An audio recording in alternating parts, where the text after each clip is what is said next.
Assalamualaikum warahmatullahi wabarakatuh. Halo, selamat siang teman-teman. Pada kesempatan yang sangat berharga ini, kita akan menyelami lebih dalam, yaitu mengenai salah satu karya teater modern Indonesia yang sangat menggugah, yaitu mengenai Amangkurat karya Gunawan Muhammad. Nah, sebelum memasuki pembahasan, izinkan kami untuk memperkenalkan diri. Kan ada nih kata pepatah yang mengatakan tak kenal maka kenalan saja. Gak usah, kenalan saja. Jadi, perkenalkan saya Clarissa Titania Marisika dengan NIM 23615106 yang akan memandu jalannya diskusi pada kali ini. Dan tentunya aku nggak sendiri, teman-teman aku ditemani oleh teman-temanku yang Masya Allah. Mulai dari kenalin, nama aku Aisyah Istiqomah Firza dengan NIM 23615101 dan teman saya dan saya sendiri Afif Ardiani dengan NIM 23615104 dan rekan saya dan saya Azhara Alenisa Kusuma dengan NIM 8007 dan teman saya sama Zara Nurul Anissa dengan NIM 23615108 dan rekan saya Sulaiman Hijau Irfani dengan NIM 23615100. Oke, kalian udah kenal sama teman-teman kita kali ini. Jadi langsung saja masuk ke pembahasan karya ini. Bukan hanya menyuguhkan kisah tentang sejarah, tapi juga menggugah perenungan tentang kekuasaan, pengkhianatan, dan absurditas politik dalam konteks yang tetap relevan hingga pada saat ini. Dalam sesi kali ini kita akan bersama-sama membahas mengenai mengapresiasi naskah drama dari segi struktur, tema, gaya bahasa, hingga simbolis yang digunakan oleh Gunawan Muhammad. Tak hanya itu teman-teman, kita juga menelaah bagaimana pementasan drama ini memberikan interpretasi visual dan emosional terhadap teks aslinya. Jadi dari sinopsis naskah drama Amangkurat karya Gunawan Muhammad itu menceritakan hari-hari terakhir Raja Amangkurat I, penguasa Mataram yang otoriter setelah istana dan kekuasaan runtuh akibat pemberontakan dari Trunjaya. Drama ini menggambarkan konflik batin antara Amangkurat yang dihantui oleh masa lalunya sebagai pengkhianatan, pembantaian, dan kegagalan sebagai raja dan bahkan ayah. Melalui percakapan simbolik dengan para tokoh seperti anaknya yakni Adipati Anom, terus Abdi, dan beberapa musuh, naskah ini menjadi reflektif yang mendalam tentang kekuasaan, dosa, dan bahkan kematian. Nah, dalam naskah drama ini tuh juga terdapat 10 tokoh pemain yang berperan dalam drama tersebut. Yang pertama ada Amangkurat, yang kedua ada Juntaman, yang ketiga Pangeran Adipati, yang keempat Buger, kelima Tumenggung 10, yang keenam perempuan tua, yang ketujuh Sahoyi, 8 beberapa prajurit, yang ke-9 abdi laki-laki, dan yang terakhir abdi perempuan. Nah, marilah kita ikuti dengan seksama pemaparan dari teman kita yakni Aisyah yang akan menyampaikan mengenai plot ataupun alur cerita. Kepada Aisyah disilahkan. yang pertama itu ada plot atau alur cerita. Nah, naskah ini menggunakan alur non-linear dan episode yang terdiri dari 14 adegan yang menggambarkan fase terakhir kehidupan Amangkurat I setelah keruntuhan Keraton Mataram akibat pemberontakan Trunajaya. Nah, alur ini juga menggunakan alur yang maju mundur yang dapat menciptakan suasana reflektif dan menggambarkan kondisi psikologis dan oleh sang raja yang sekarat dan dihantui oleh masa lalunya. Oke teman-teman, jadi kita lanjutkan ke pembahasan yang kedua, yaitu mengenai karakterisasi dan dialog yang akan disampaikan oleh Afif. Kepadanya disilakan. Baik, terima kasih. Di sini saya akan menjelaskan yaitu karakterisasi dalam naskah Amangkurat. Tokoh-tokoh dalam naskah ini digambarkan dengan kompleksitas psikologis yang tajam. Amang Murad I muncul sebagai sosok raja yang otoriter, paranoid, dan dipenuhi ambisi kekuasaan. Namun, di balik kebenisannya, tersimpan kerentanan yang muncul menjelang akhir hayatnya. Sebuah potret manusia yang digerogoti rasa bersalah dan ketakutan. Kemudian Adipati Anom sang putra menjadi antitetisnya, yaitu idealis, penuh semangat, pembeban, namun juga terbelit dilema moral dan loyalitas keluarga. Ketegangan antara keduanya mencerminkan benturan antara generasi lama yang mempertahankan kekuasaan absolut dan generasi yang menuntut perubahan. Tokoh-tokoh pendukung seperti Tumenggung Wirugono dan Raden Kajoran memperkaya dinamika cerita, memperlihatkan permainan intrik, pengkhianatan, dan loyalitas yang cair dalam lingkaran kekuasaan istana. Kemudian ada dialog.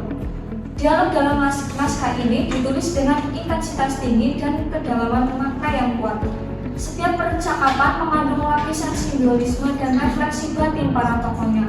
Misalnya, ketika Amang Murad berkata, "Aku bukan orang yang percaya pengampunan bisa dipertukarkan dengan apapun, apalagi dengan apa yang keluar dari mulutmu." Tersirat rasa luka, kekecewaan, dan kesombongan yang mencerminkan kompleksitas psikologisnya.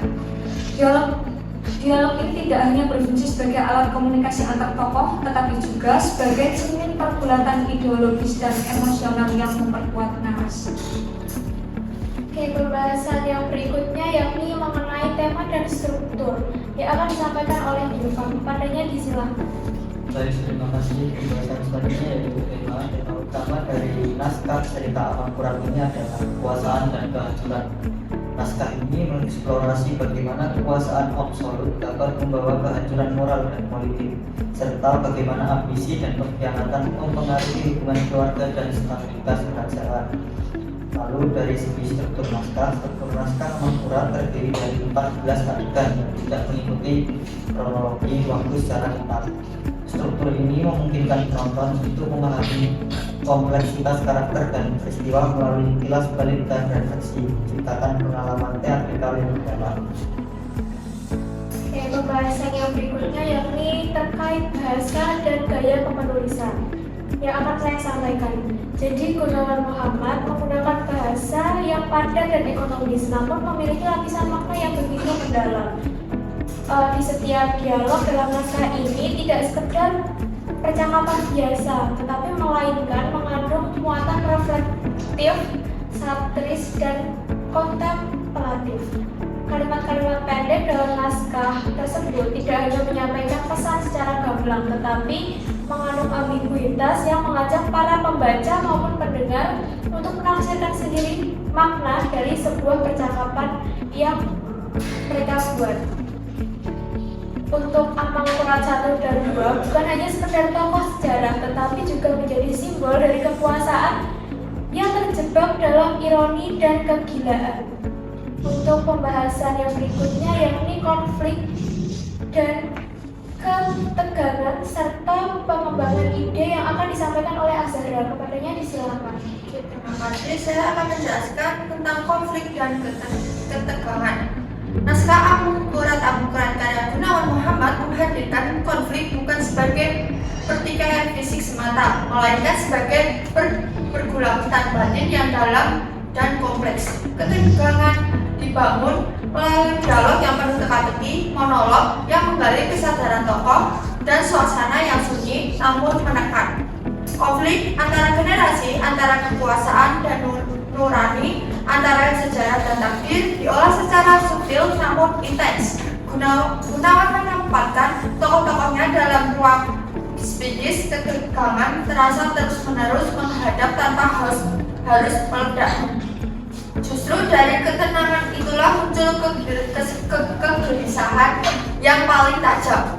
Ketegangan dalam naskah ini juga hadir melalui absurditas situasi di mana tokoh-tokoh besar tampak terombang-ambing dalam kehampaan dan kuasa tidak selalu membawa kendali. Hal ini menjadikan Amang Murad sebagai karya yang mendalam, penuh kontras antara diam dan gelisah, antara kata dan makna yang tertunda. Selanjutnya yaitu pengembangan ide. Dan naskah amungkurat menunjukkan kekuatan luar biasa dalam pengembangan ide yang tidak linear dan tidak konvensional. Gunawan Muhammad memadukan sejarah, filsafat, dan absurditas menjadi satu kesatuan dramatik yang membuka jauh melampaui narasi biografis atau kronologis. Pengembangan ide dalam naskah ini tidak berangkat dari alur, tetapi dari pergolakan batin, perenungan, kekuasaan, dan kehampaan eksistensial para tokohnya. Gunawan menghadirkan sosok amungkurat bukan hanya sebagai figur sejarah, melainkan sebagai simbol kekuasaan yang rapuh dan terperangkap dalam keraguan. Inilah kekuatan utamanya, yaitu mengembangkan ide sejarah menjadi ruang kontemplasi universal. Pembahasan terakhir mengenai naskah drama ini yaitu terkait kesesuaian dengan konteks dan kreativitas serta originalitas yang akan disampaikan oleh sang pelaku. Padanya disilakan.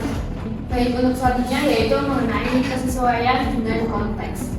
Meskipun berlatar sejarah Kerajaan Mataram pada abad ke-17, naskah ini relevan dengan konteks modern, yaitu menggambarkan dinamika kekuasaan dan juga konflik yang universal. Penggunaan elemen sejarah juga memberikan kedalaman dan otentisitas pada cerita tersebut. Untuk selanjutnya yaitu kreativitas dan originalitas.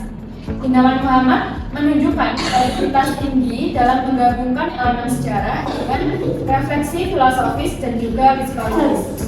Naskah ini bukan hanya sekedar drama sejarah, tetapi juga eksplorasi mendalam tentang kekuasaan dan juga kemanusiaan, yang menjadikannya karya yang orisinal dan juga bermakna. Oke, kita lanjutkan ke pembahasan yang kedua, yaitu terkait tentang pementasan naskah drama Amangkurat karya Gunawan Muhammad dari nilai berbagai segi. Untuk yang pertama terkait penyutradaraan yang akan disampaikan oleh Aisyah. Kepadanya disilahkan. Penyutradaraan dalam pementasan Amangkurat ini menunjukkan pemahaman yang mendalam terhadap naskah yang kompleks dan simbolik. Alur non-linear dan penggunaan simbol diperkuat lewat penataan adegan yang reflektif. Sutradara berhasil menyeimbangkan unsur sejarah dan tafsir artistik yang menjadikan pertunjukan ini bukan sekedar narasi politik, tetapi juga renungan tentang kekuasaan dan kesenian. Visual panggung, pencahayaan, dan gestur pemain dirancang untuk memperkuat nuansa kontemplatif khas Gunawan yang menciptakan pengalaman teater yang penuh mendalam dan makna. Pembahasan berikutnya yaitu mengenai akting dan desain panggung yang akan disampaikan oleh Alvin. Kepadanya disilakan. Baik, dalam acting, para aktor menunjukkan penghayatan mendalam terhadap karakter masing-masing, membuat penonton ini larut dalam emosi dan konflik yang disuguhkan. Pemeran Amangkurat ini tampil menonjol dengan perpaduan antara kekuasaan dan kerentangan batin. Ia mampu memadukan gestur tubuh yang penuh wibawa dengan sorot mata yang mencerminkan ketegangan batin dan rasa bersalah. Adegan-adegan konfrontasi seperti pertikaian batin Amangkurat dengan putranya atau pengkhianatan para bangsawan ini disampaikan dengan intensitas tinggi dan tidak berlebihan. Dialog disampaikan secara tajam dan artikulatif dengan intonasi yang memperkuat makna serta jeda-jeda dramatis yang menambah bobot emosional tiap percakapan. Pemeran pendukung pun tidak kalah kuat. Mereka membangun irama interaksi yang solid dan organik menjadi setiap adegan hidup dan bermakna. Kemudian ada desain panggung. Desain panggung mengadopsi gaya minimalis namun syarat makna simbolik. Elemen-elemen seperti tirai tipis, pencahayaan, dan properti sederhana digunakan secara cermat untuk merefleksikan nuansa istana, medan perang hingga ruang batin para tokoh. Penggunaan cahaya memainkan peran penting dalam menciptakan. Warna merah menyala digunakan saat adegan pengkhianatan, sementara cahaya putih kebiruan menandai momen reflektif atau batinnya. Tata panggung yang fleksibel mengubah perubahan latar tanpa mengganggu alur cerita.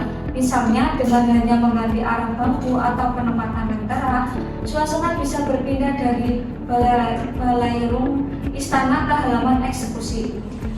Simbiolis visual juga diterapkan seperti payung kerajaan yang digantung terbalik sebagai tanda kekacauan kekuasaan atau kain hitam yang dijatuhkan secara perlahan saat tokoh utama mengalami kejatuhan moral. Semua ini memperkuat tema dan pesan dari naskah drama secara keseluruhan.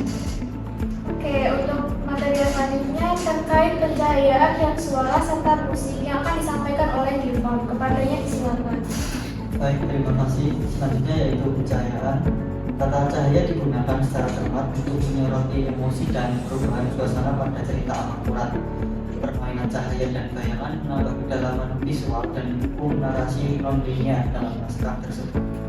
Dari segi suara dan musik dan efek suara digunakan untuk memperkuat emosi dan ketegangan dalam cerita akurat. Penggunaan instrumen tradisional dan modern menciptakan nuansa yang khas dan mendalam dari cerita tersebut. Oke, pembahasan berikutnya terkait kostum dan rias yang akan saya sampaikan. Dalam pementasan ini, kostum yang sering digunakan tidak hanya berfokus pada keonentikan sejarah, melainkan simbolis yang mendalam. Hal ini sejalan dengan arahan naskah yang menyatakan bahwa kostum tak hanya lengkap dan rinci, tetapi juga perpaduan warna yang sempurna. Pendekatan itu memungkinkan penonton untuk lebih fokus di mana karakter dan tema itu diangkat, tetapi mereka juga bisa berpikir dan lebih detail ke desain visual. Untuk tata riasnya, dalam pementasan ini itu berfungsi sebagai alat yang mengekspresikan kondisi psikologis tokoh-tokohnya. Riasan yang digunakan tidak hanya bertujuan untuk mempercantik, melainkan memperkuat karakter serta emosi yang mereka tampilkan. Untuk pembahasan yang selanjutnya mengenai gerakan dan koreografi serta keselarasan yang akan disampaikan oleh Azhar. Kepadanya disilakan. Terima kasih. Untuk gerakan dan geografi menghadirkan kekuatan dramatik yang tidak hanya terletak pada teks, tetapi juga membuka ruang besar untuk eksplorasi gerakan dan koreografi melalui simbolisme dan suasana sunyi yang khas. Tubuh para tokoh dapat menjadi medium utama untuk menyuarakan ketegangan batin, kehampaan kekuasaan, dan pergolakan sejarah. Potensi koreografis muncul dari pengulangan, jeda, dan absurditas dalam teks yang dapat diterjemahkan menjadi gerakan minimalis namun syarat makna. Naskah ini menentang penata gerak untuk menciptakan tafsir tubuh yang reflektif, menjadikan panggung bukan hanya tempat berkata, tetapi tempat di mana tubuh bicara tentang kekuasaan, luka, dan identitas. Selanjutnya yaitu kelarasan. Amungkurat karya Gunawan Muhammad merupakan naskah yang kuat secara puitik dan filosofis, serta menawarkan ruang kelarasan yang mendalam antara teks, visual, suara, dan gerak. Gunawan tidak hanya menulis sejarah secara naratif, melainkan menghadirkannya sebagai perenungan estetik yang memberi peluang besar bagi penciptaan pertunjukan yang harmonis secara lintas unsur. Dalam konteks kelarasan, naskah ini memungkinkan perpaduan yang subtil antara dialog yang kontemplatif, tata suara yang hening namun menggugah, serta elemen visual dan gerak yang simbolik. Setiap elemen dalam pementasan memiliki potensi untuk menyatu, membentuk kesatuan suasana yang tidak bisik, tetapi justru penuh resonansi batin.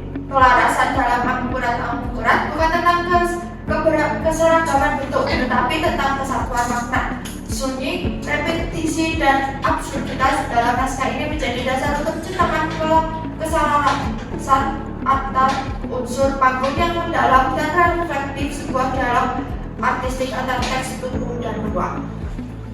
Oke, pembahasan yang terakhir terkait dengan emosi dan intensitas serta koneksi dengan penonton yang akan disampaikan oleh Safa. Padanya disilakan. Baik, untuk selanjutnya yaitu mengenai emosi dan juga intensitas. Nah, pementasan ini berhasil membangkitkan emosi yang kuat melalui acting yang intens dan juga penataan adegan yang sangat dramatis. Penonton diajak merasakan konflik batin dan ketegangan politik yang dialami oleh karakter pada pemain di cerita Amangkurat. Yang satunya yaitu koneksi dengan penonton. Pementasan ini membangun koneksi yang kuat dengan penonton melalui tema-tema yang universal seperti kekuasaan, pengkhianatan, dan juga penebusan. Interpretasi artistik yang mendalam juga mengundang penonton untuk merenung dan terlibat secara emosional. Oke teman-teman, usai sudah pembahasan kita mengenai naskah drama dan penampilan drama Amangkurat karya Gunawan Muhammad. Demikian dari kami, apabila terdapat kurang lebihnya kami mohon maaf yang sebesar-besarnya. Terima kasih kepada teman-teman yang sudah menyimak dan mengikuti video kami dari awal hingga akhir. Jumpa lagi di video berikutnya. Bye. Wassalamualaikum warahmatullahi wabarakatuh.